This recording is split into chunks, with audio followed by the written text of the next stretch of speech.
Comencemos por una pregunta muy simple y que a lo largo de nuestra historia ha tenido respuestas contradictorias. ¿Qué significa sentirse latinoamericano? Ante todo, significa sentirse, por encima de sus fronteras nacionales, parte activa de una comunidad transnacional. Tener conciencia de que las demarcaciones territoriales que dividen a nuestros países son artificiales, impuestas de manera arbitraria en los años coloniales, y que los líderes de la emancipación y los gobiernos republicanos, en vez de reparar, legitimaron y agravaron, aislando a sociedades en las que el denominador común era más profundo que las diferencias particulares. Esta balcanización de América Latina, a diferencia de lo que ocurrió en América del Norte, donde las 13 colonias se unieron y su unión disparó el despegue de los Estados Unidos, ha sido uno de los factores conspicuos de nuestro subdesarrollo, pues estimuló los nacionalismos, las guerras y conflictos en que los países latinoamericanos se han desangrado, malgastando ingentes recursos que hubieran podido servir para su modernización. Solo en el campo de la cultura la integración latinoamericana ha llegado a ser algo real, producto de la experiencia y la necesidad. Todos quienes escriben, componen, pintan y realizan cualquier tarea creativa descubren que lo que los une es más importante que lo que los separa de los demás latinoamericanos. En tanto que en otros dominios, la política y la economía sobre todo, los intentos de unificar acciones gubernativas y mercados se han visto siempre frenados por los reflejos nacionalistas muy enraizados en el continente. Es la razón por la que todos los organismos concebidos para unir a la región nunca han prosperado. Las fronteras nacionales no señalan las verdaderas diferencias en América Latina. Ellas se dan en el seno de cada país y de manera transversal, englobando regiones y grupos de países. Hay una América Latina occidentalizada, que habla en español, portugués e inglés en el Caribe y en Centroamérica, y es católica, protestante, atea o agnóstica, y una América Latina indígena, que en países como México, Guatemala, Ecuador, Perú y Bolivia consta de millones de personas y conserva instituciones, prácticas y creencias de raíz prehispánica. Pero contra lo que pretende hacer creer otro estereotipo tenaz, la América indígena no es homogénea, sino otro archipiélago y experimenta distintos niveles de modernización. En tanto que algunas lenguas y tradiciones son patrimonio de vastos conglomerados, como el quechua y el aymara, otras, como las culturas amazónicas, sobreviven en comunidades pequeñas, a veces de un puñado de familias. Son estas últimas las que están amenazadas de aniquilación. El mestizaje, por fortuna, está muy extendido y tiende puentes, acerca y va fundiendo a estos dos mundos. En algunos países, como en México, ha integrado cultural y racialmente a la mayoría de la sociedad. Es el mejor logro de la Revolución Mexicana, dejando convertidos en minorías aquellos dos extremos étnicos. Esta integración es menos dinámica en el resto de los países, pero continúa ocurriendo y a la larga terminará dando a América Latina el perfil de un continente mestizo. Aunque esperemos sin uniformarla y privarla de matices. Lo indispensable es que más pronto que tarde, gracias a la democracia, todos los latinoamericanos, con prescindencia de raza, lengua, religión y cultura, sean iguales ante la ley, disfruten de los mismos derechos y oportunidades y coexistan en la diversidad sin verse discriminados ni excluidos. América Latina no puede renunciar a su diversidad cultural que hace de ella un prototipo del mundo. El mestizaje no hay que entenderlo exclusivamente como una alianza de lo indio y lo español o portugués, aunque naturalmente estos sean los componentes étnicos y culturales más importantes. Pero es también significativo y en países de la cuenca del Caribe y ciertas regiones del Brasil esencial el aporte africano, que llegó a América al mismo tiempo que los conquistadores y que ha dejado en todas las manifestaciones del arte y la cultura, sobre todo en la música, una huella sustancial. Asimismo, el Asia está presente en la vida del continente desde la época colonial. Cuando comienza a escarbarse en el pasado latinoamericano, sin prejuicios ni partiprí, se descubre que nuestras raíces culturales se propagan por todos los confines del mundo. Pese a ello, una de las manías recurrentes de la cultura latinoamericana ha sido la de definir su identidad. Se trata de una pretensión inútil, peligrosa e imposible, pues la identidad es algo que tienen los individuos, no las colectividades, una vez que superan los condicionamientos tribales. Únicamente en las comunidades más primitivas, donde el individuo solo existe como una parte de la tribu, tiene razón de ser la idea de una identidad colectiva. Allí sí, porque el individuo aislado no podría sobrevivir en un mundo del que lo ignora todo y donde se haya desvalido frente a la fiera, el trueno y la miríada de misterios y enemigos que lo rodean. Lo que llamamos civilización es ese largo proceso que la gran mayoría de latinoamericanos ya ha vivido, en que a medida que progresa y va dominando la naturaleza y emancipándose de los íncubos y súcubos de la ignorancia, el prejuicio y la irracionalidad mágica, y conquistando la racionalidad, el individuo va naciendo, separándose de la placenta tribal y adquiriendo soberanía, una personalidad propia, eligiéndose cada vez con mayor libertad, es decir, distinguiéndose de los otros como una criatura soberana.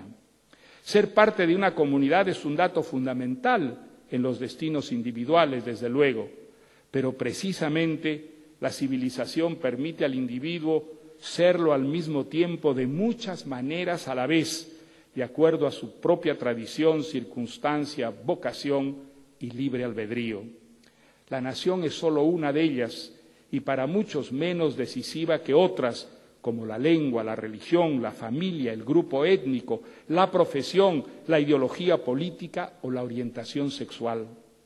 Una sociedad moderna está compuesta de ciudadanos libres, es decir, diferentes entre sí, que pueden manifestar sus diferencias frente a los otros sin que ello suprima la solidaridad del conjunto. Por el contrario, esta paradoja, por los grandes contrastes de la realidad de América Latina, donde no solo conviven todas las geografías, las etnias, las religiones y las costumbres, sino también todas las épocas históricas, como lo fantaseó Alejo Carpentier en Los Pasos Perdidos, ese viaje novelesco en el espacio de la urbe industrial más moderna a la vida rural más primitiva, que es a la vez un viaje en el tiempo. En tanto que las élites culturales se modernizaban y abrían al mundo y se renovaban gracias a un cotejo constante con los grandes centros de pensamiento y creación cultural de la vida contemporánea, la vida política, con pocas excepciones, permanecía anclada en un pasado de caudillos y camarillas que ejercitaban el despotismo, saqueaban los recursos públicos y mantenían la vida económica congelada en el feudalismo y el mercantilismo. Un divorcio se produjo, en tanto que los reductos de la vida cultural, espacios de libertad librados a su suerte por un poder político desdeñoso de la cultura, se hallaban en contacto con la modernidad y evolucionaban y salían de ellos escritores y artistas de alto nivel, el resto de la sociedad permanecía poco menos que inmovilizada en un anacronismo destructor. No se puede entender América Latina sin salir de su espacio y observarla con los ojos y también los mitos y estereotipos que se han elaborado sobre ella en el extranjero, porque esa dimensión mítica es inseparable de la realidad histórica de una comunidad y asimismo, porque ya lo hemos visto, muchos de esos mitos América Latina los ha metabolizado empeñándose en ser lo que por razones ideológicas y folclóricas muchos europeos y norteamericanos decían que era y querían que fuera. Uno de esos mitos atribuye a América Latina una unidad que no tiene, la de la homogeneidad cultural, e ignora su dispersión o variedad sobre la que precisamente se asienta su denominador común, que en América Latina conviven épocas históricas y culturas distintas. Arturo Uslar Pietri explicó en un lúcido ensayo que era en este sentido que había que entender a la cultura latinoamericana como mestiza, porque en ella se expresaba un mundo poliédrico de tradiciones, usos, creencias y niveles de evolución a veces radicalmente antagónicos. ¿Forma parte América Latina de Occidente culturalmente hablando o es algo distinto como lo serían China, la India o el Japón? En mi opinión, América Latina es una prolongación ultramarina de Occidente que desde la colonia ha adquirido perfiles propios, los que sin desgajarla del tronco común le dan una personalidad propia. Esta es una opinión lejos de ser compartida por todos los latinoamericanos. A menudo es rebatida con el argumento de que si lo fuera, América Latina sería un epígono, una derivación ancilar de Europa. Quienes piensan así son, a veces sin advertirlo, nacionalistas, convencidos de que cada pueblo o nación tiene una configuración anímica y metafísica única de la que su cultura es expresión. No es así. Culturalmente hablando, América Latina es tantas cosas que solo fragmentándola y excluyendo buena parte de esos fragmentos que componen su realidad se podría determinar un rasgo específico válido para todo el continente. Lo diverso, compatible en su caso con una unidad subterránea, resulta en buena parte de las fuentes occidentales que la nutren. Por eso los latinoamericanos se expresan en español, inglés, portugués, francés. Por eso son católicos, protestantes, ateos o agnósticos. Y los que son ateos o agnósticos lo son a la manera que aprendieron de Occidente, igual que sus reaccionarios y sus revolucionarios, sus demócratas y sus liberales, sus artistas tradicionales o vanguardistas, románticos, clásicos o posmodernos. Ahora bien, en sus momentos más creativos, los latinoamericanos no fueron nunca un mero calco y copia de lo que tomaban de Occidente.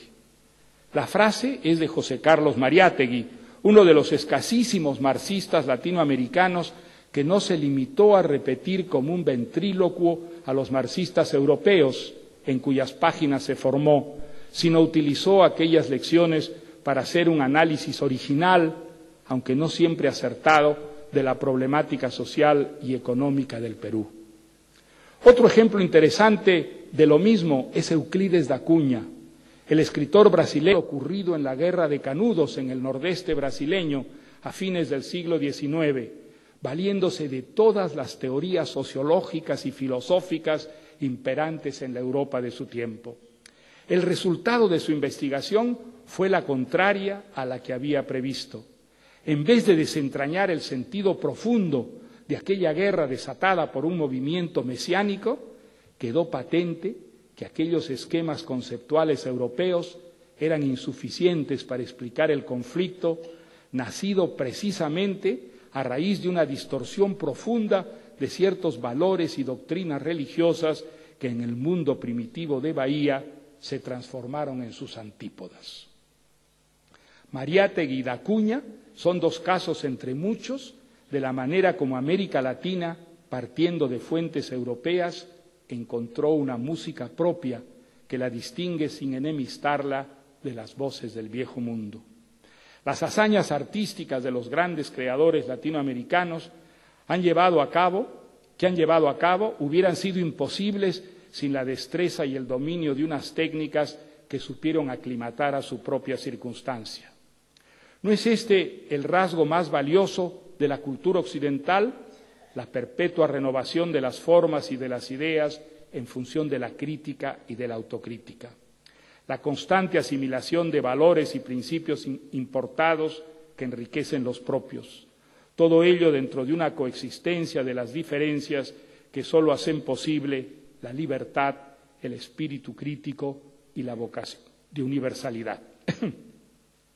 Quienes más se han empeñado en alejar a América Latina de Occidente han sido aquellos escritores, pensadores o artistas occidentales que, decepcionados de su propia cultura, salen en busca de otras que puedan satisfacer mejor sus apetitos de exotismo, primitivismo, magia, irracionalidad y de la inocencia del buen salvaje rusoniano y han hecho de América Latina la meta de sus utopías.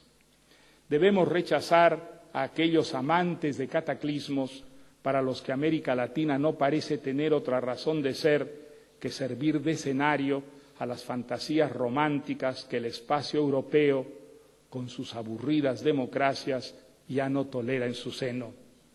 Y sobre todo dejar de esforzarnos por representar aquellas ficciones que inventan para nosotros ciertos europeos y norteamericanos desencantados de la mediocre democracia e impacientes por vivir las emociones fuertes de la aventura revolucionaria que creen América Latina todavía puede ofrecerles. Que la utopía se confine en nuestra literatura y nuestras artes o en nuestras vidas privadas, donde siempre estimulante y provechosa. La vocación utópica ha impregnado el arte americano y ha hecho de él un arte ambicioso, audaz, libre, sin orejeras. Ha dejado una huella importante en la cultura de nuestro tiempo, pero no debe salir de ese ámbito y precipitarse en lo político y social, donde solo la visión realista, el pragmatismo de lo posible en un marco de coexistencia, legalidad y libertad trae progreso y prosperidad.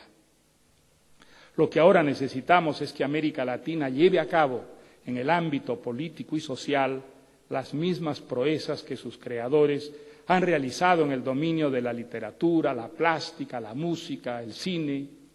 Para ello se necesita menos delirio y más sensatez y racionalidad. Renunciar a lo imposible y a los cantos de sirena de la irrealidad, provechosos y suculentos para los constructores de ficciones, pero nefastos a quienes quieren abocarse a la dura tarea de derrotar la ignorancia, el hambre, la explotación y la pobreza, creando un mundo sin despotismo, de justicia y libertad, con igualdad de oportunidades para todos, donde la felicidad no solo se alcance cerrando los ojos a la realidad circundante y refugiándose en el sueño y la ficción, sino también, a veces, en la vida de verdad. Muchas gracias.